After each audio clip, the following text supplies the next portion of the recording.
আসসালামু আলাইকুম বন্ধুরা। একটা গুরুত্বপূর্ণ টপিকস নিয়ে আপনাদের সাথে আজকে আলোচনা করব। সেটা হচ্ছে ভারতের উত্তরপ্রদেশের মুখ্যমন্ত্রী যোগী আদিত্যনাথ একটা ঘোষণা দিছে।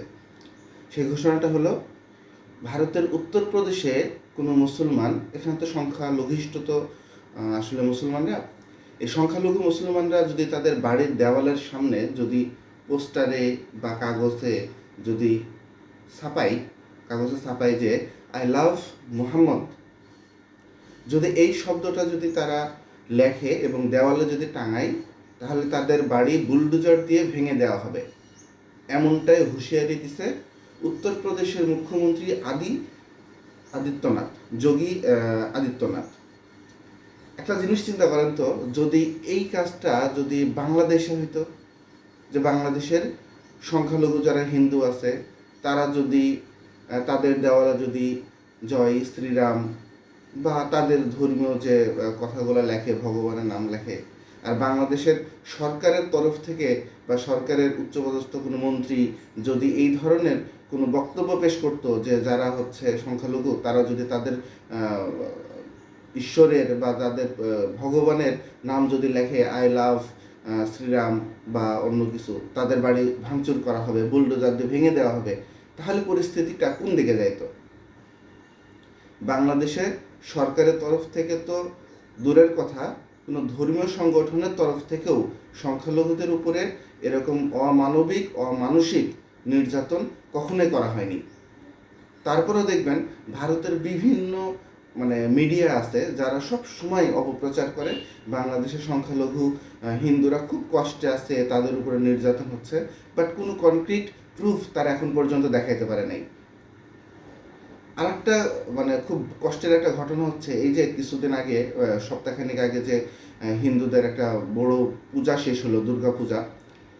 এই পূজাতে দেখবেন বাংলাদেশে নিউজ হয়েছে প্রায় হাজার খানেকের কাছাকাছি যে আপনার প্রতিমা তৈরি করে, সে প্রতিমাতে অসুর থাকে, অসুরের মুখে দাড়ি তৈরি করছে। এটা কি বোঝাইছে? যে সে কি মুসলমান ছিল? অসুরের মুখে দাড়ি কোনোদিন দেখছেন? কিন্তু এবার বাংলাদেশে, এটা কিন্তু আমি ইন্ডিয়ার কথা বলতেছি না, বাংলাদেশেই হিন্দুরা কত বড় সাহস যে অসুরের মুখে দাড়ি তৈরি করে দিছে, বোঝাচ্ছে যে তাদের দেবতা, তাদের প্রতিমা অসুরকে নিধন করতেছে, বধ করতেছে, এবং সে হয়তোবা মুসলমান, এরকম একটা জাতামাতা বোঝাচ্ছে হয়তোবা। কত নিকৃষ্ট নিচু মন মানসিকতার এই আর্টিস্টটা ছিল। তারপরও দেখেন একটা সহিংসতা আপনি দেখাতে পারবেন বাংলাদেশে? এত ধৈর্যশীল মুসলমানরা বাংলাদেশে আছে, পৃথিবীর অন্য কোনো জায়গাতে এত ধৈর্যশীল মুসলমান পাবেন কিনা সন্দেহ আছে। কখনোই তারা সহিংসতার ভিতরে যেতে চায় না। বাংলাদেশ একটা কি বলবো, সাংস্কৃতিকভাবে খুব সম্প্রীতিপূর্ণভাবে এখানে হিন্দু, মুসলমান, খ্রিস্টান, বৌদ্ধ বা অন্যান্য ধর্ম যারা থাকে, ধর্মাবলম্বীরা যারা থাকে, একসাথে বসবাস করতে চাই আমরা। কিন্তু সব সময় উস্কানি দেওয়া একটা কাজ হয়ে গেছে। তো এগুলো আসলে ঠিক না। আপনি দেখেন ভারত তো মুসলমানদেরকে কমপ্লিটলি নির্যাতনই করে।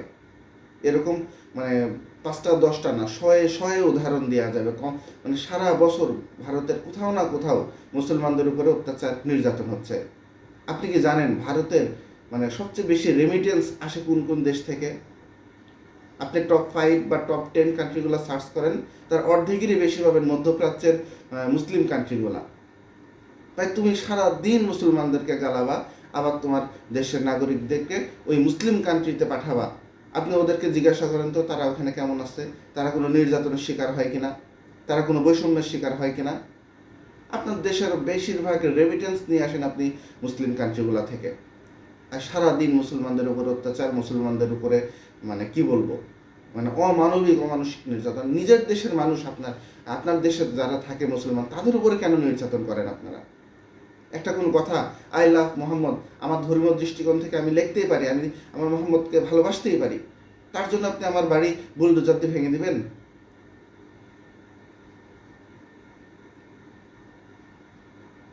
যাই হোক, হিন্দু ভাই বোনদের শুভ বুদ্ধির উদয় হোক। এই উস্কানিমূলক কার্যক্রম থেকে আপনারা বিরত থাকবেন, এটাই আশা করি। আর বাংলাদেশে যারা আছেন তারা নিশ্চিন্তে বসবাস করতে থাকেন, আপনাদের কোনো রকম ভয় নাই। বাংলাদেশের প্রতিটা সরকার যখন যে সরকারি আসুক না কেন আপনাদেরকে প্রোটেস্ট করবে এবং কোনো ধর্মীয় সংগঠন আপনাদের গায়ে বিন্দুমাত্র হাত দেবে না।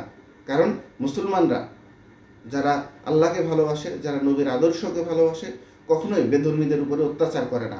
আপনাদের প্রোটেকশন দেওয়ার দায়িত্বই হচ্ছে আমাদের। সবাই ভালো থাকবেন, সবার জন্য শুভকামনা রইল।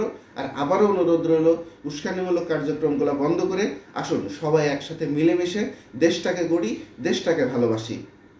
সবাই ভালো থাকবেন, আমার জন্য দোয়া করবেন। আসসালামু আলাইকুম ওয়া রাহমাতুল্লাহ।